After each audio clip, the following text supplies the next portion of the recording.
Okay, so I need to make a more traditional style of shoulder holster than I've made in past videos. And starting off, we'll start off with the holster pattern itself. Same as I usually make holster patterns, I took a tracing of the firearm, I rolled it over across its across the spine of it, across the sights, and laid it down again, took tracing of the other side, and used that to add on what's going to be the holster pocket. Now the difference with a shoulder holster is instead of having a loop that comes down or having a loop sewn onto the back, you've just got this big round area added on up at the top, and that's where it's going to actually attach onto the shoulder rig. And you need to remember, which is the part I always forget, to add on right down at the bottom of it where you can punch a hole through and attach a loop that'll go down and tie to the belt. So it's going to be pretty much like a holster, any other holster otherwise, just a pocket for a gun.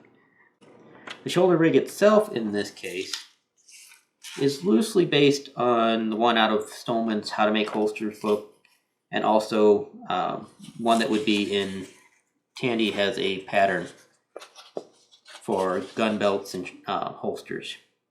And it's a two-piece construction that makes this kind of big collar type thing. The holster is going to attach onto this piece right down here on the bottom. I've got it marked right and left depending on which side of the person it goes on.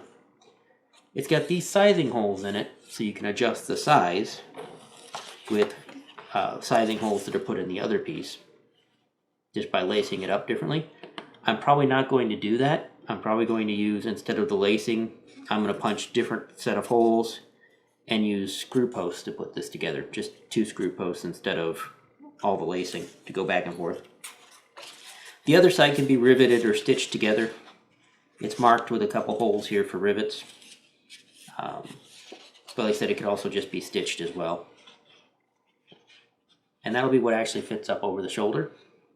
Then what attaches onto that can vary depending on if you're going to have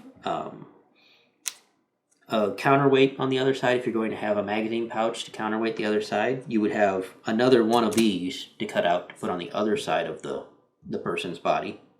So if this is a right-handed shooter, they'll carry this on their left shoulder and under their left arm. They would carry their magazines under their right arm. In this case, I need to make a piece that goes in the center of the back that's going to have straps go through it, and it's just going to wrap around and the straps are going to buckle in front of his other arm. So there'll just be some 1-inch straps and buckles. He wanted wider straps than normal. Normally I would do about 1/2-inch straps and buckle for a shoulder holster, but he wanted something a little bit wider for it. So we're going to modify it for the customer's needs. And in that case, then we're going to actually have it attach up here and another strap attached down here. And then they're going to go over to this piece and cross in the center of the back. And then they buckle after the one goes under the other arm and over the other shoulder. So those are our pieces for a shoulder holster. We're just going to add another piece that's going to be the tie down for where the holster ties down to the belt. And that should be pretty much everything. But we'll get started on this now. Okay, we're going to speed things up a little bit and go to a voiceover on this. So I'm cutting this out of about 5 to 6 ounce Herman Oak holster and strap leather, I think is what it's categorized as. It's a little bit stiffer version of their tooling leather. And as usual, I'm just going to mark it with a scratch awl around the edges, rough cut it for the most part, and then cut it out with the round knife.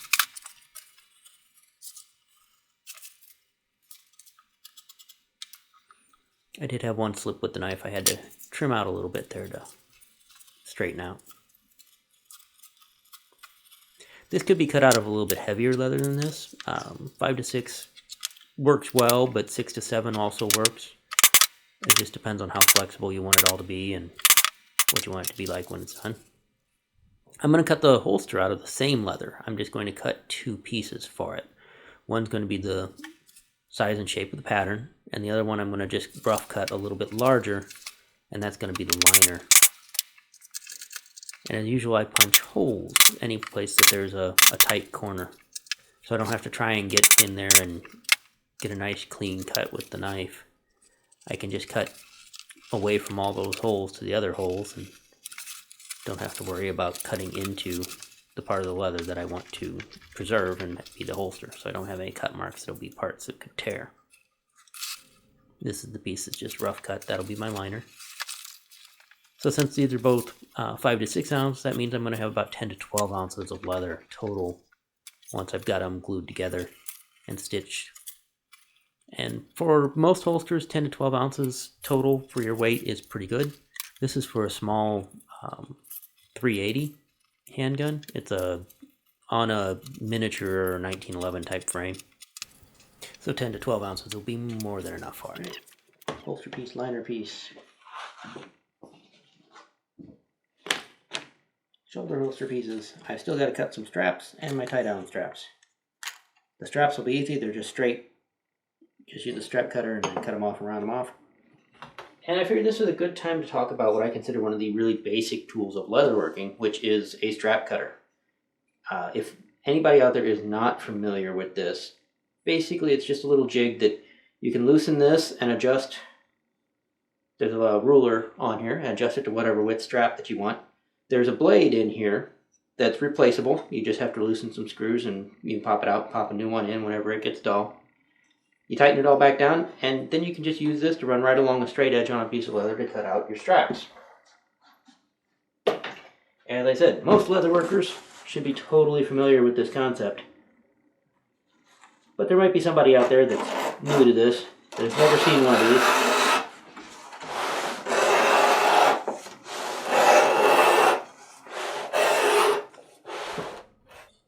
Okay, once I've got the straps all cut out, I'm going to go ahead and put rounded ends on them. I've got a little plastic template that has different size strap ends on it. And I'll just mark those and use the round knife to trim off the ends of each of the straps to a nice round end.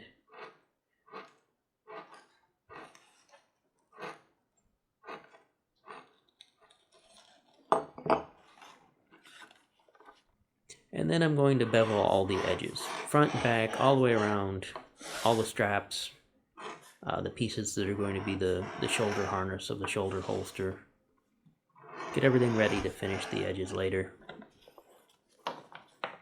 And I'm going to wet them down, and this is actually, I'm going to put a crease along the edge. I'm just going to use my wing divider and make a mark about 1/8 of an inch in from the edge or so. Just to add a little bit more flair to the strap, something that puts a bit of a border onto it, and it's really easy to do. I've also seen people take these and mark a line like this and then just run a stitching wheel through them, and it almost looks like a stitch has been put into it as a border. If I was going to do that, I probably would actually have just stitched it on the machine, but not everybody has a machine that's an option for them. Here I'm wetting down the holster pieces. I've already put a stitching groove around the edge of it, and I'm going to go ahead and mark a line with the wing divider. That's going to be where I stamp a border into it, and I think I just used a 436 border tool for the border on this, but it could have been a camouflager. They're very similar tools, and both of them work to make this type of border.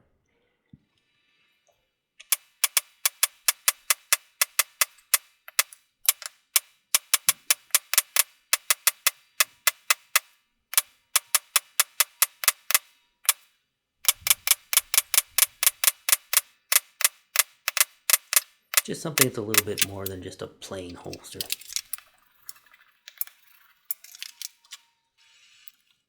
And then we're on to dyeing and finishing. I'm using light brown oil dye on this. Happened to have something that color with me when I was talking to the customer, and he liked it, so he decided he wanted that. Now on the shoulder holster pieces, I'm going to dye the front and back, which means I need to make sure I finish the front and back, otherwise the dye could come off on clothing. So that's always something to consider. But it makes it look a lot nicer if you dye both sides and everything's even. About halfway through this, I decide that I'm kind of done with the dauber. It's not going fast enough, and I'll switch up to sheep wool scraps, which can cover a lot of ground fast, but make a bit more of a mess.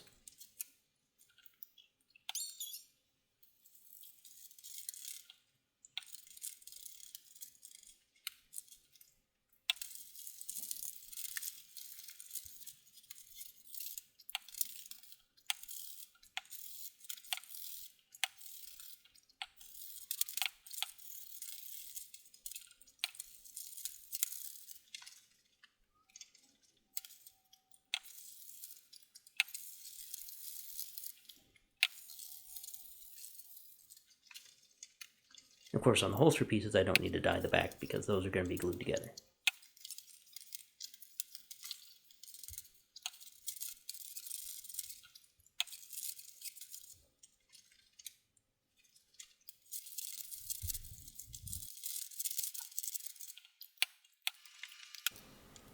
For finish, I'm just going to use acrylic Resin.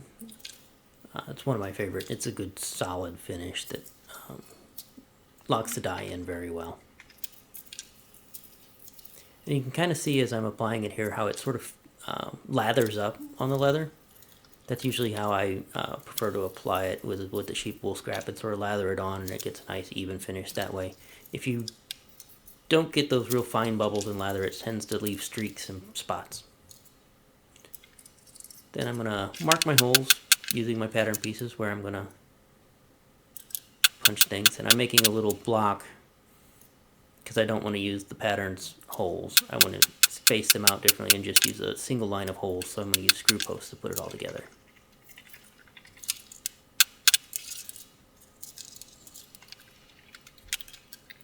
And then it's time to actually start assembling things. And we're going to start with the holster. We'll go ahead and put some glue on everything. As usual, I use a scrap of leather to spread it around. I found that that can cover a lot of space fast and nice and even.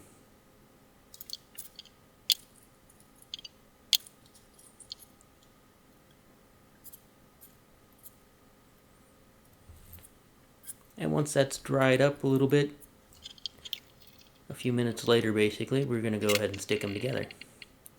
And with holsters, I always stick them together folded, so that I don't get any wrinkles and creases on the inside as much.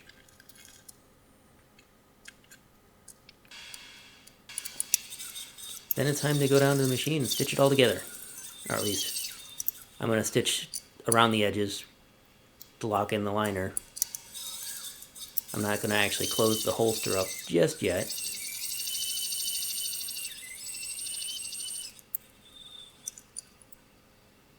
Because I want to go back upstairs and trim off the excess first of the liner.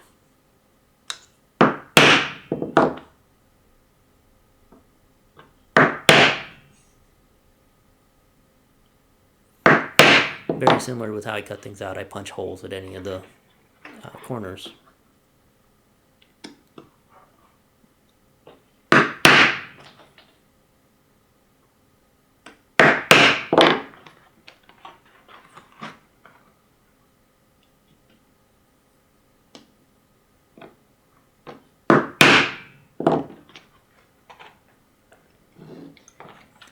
And then I use a utility knife in this case to just kind of follow along the edges of the outer piece of leather and trim off anything that hangs out.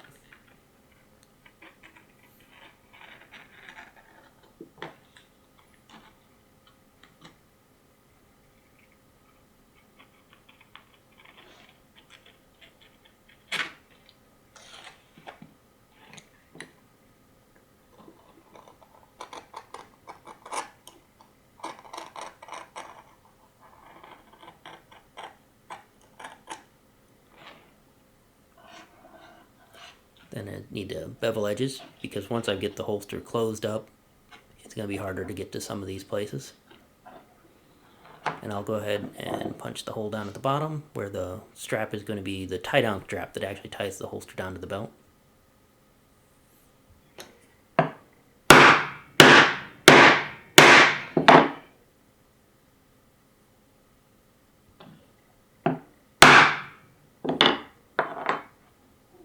And then I'm going to dye and finish some of the edges before I go down and stitch the holster together,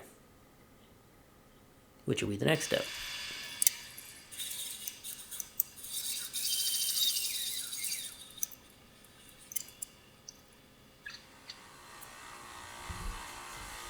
Then it's over to the sander to sand those edges to match. And these edges will then, of course, need to be dyed and finished. Again, well, I didn't actually dye and finish those edges there, but we'll go ahead and take the edge beveler, take the corners off, put some dye on there, some gum triclosan, and slick the edges.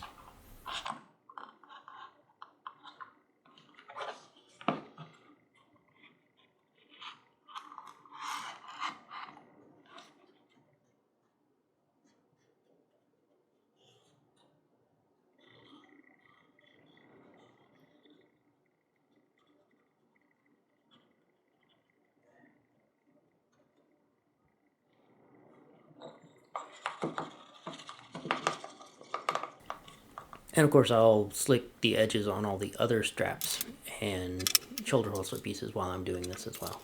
Then it's time to rivet this together. And this can be riveted and stitched, but especially the straps that go across the back, that are going to cross in the back, should just be riveted so that they can move a little bit with just a single rivet there. Because then if you adjust it at all, it needs to move some. I'm using a nylon snap quick release buckle instead of a more traditional buckle on this one. I think that'll fit more with what the customer was wanting. And I'm just making it adjustable by putting screw posts to hold it in on the one side. That can always be changed and moved around. Then I'll have to take down downstairs and sew the holster on it. I didn't actually get any footage of that. The customer in this case requested a Velcro tie down to his belt, so I'm doing something a little bit different than I normally do with this Velcro, and I haven't tried this before. I usually use snaps and screw posts to adjust it, but it'll be easy to change out if it doesn't work well, and I did make one of the ones with snaps and screw posts as well, just in case. But I'm just figuring out where the Velcro pieces fit on here, and I took it downstairs and sewed it up real quick with another sewing machine I have that uses a Z69 thread, a lightweight upholstery type thread. So, got my foam friend here to help display this, but this is the finished shoulder holster. This could also be made with two of these shoulder loops, and you can have one on each side and just connect them by a strap across the back of the shoulders, and then you can have a counterweight or magazine pouch on this side. But this particular person just wanted the strap that goes around his other arm. Now these really settle very well on the arm and just kind of sit there, and these straps don't need to be very tight to hold it in place. They don't seem like they want to fall off. And if you put the second one on, it fits almost just like a vest. As you can see, it basically wraps around the arm. The holster kind of comes down straight off of the part on the front. It ties down to the belt with a belt loop way down there at the bottom. And in the back, we just have the straps crossing each other, so that keeps them off the back of the neck, keeps them down a little bit further. And again, normally I do 1/2-inch straps on these, but this particular person wanted wider straps. He wanted some 1-inch straps on it so that they felt a little bit more comfortable, is his idea.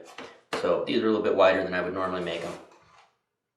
But that's one of the advantages of custom work, is that you can alter it and change it as needed, and learning how to make your own patterns and your own ways of building things, you can then customize to the particular customer's needs.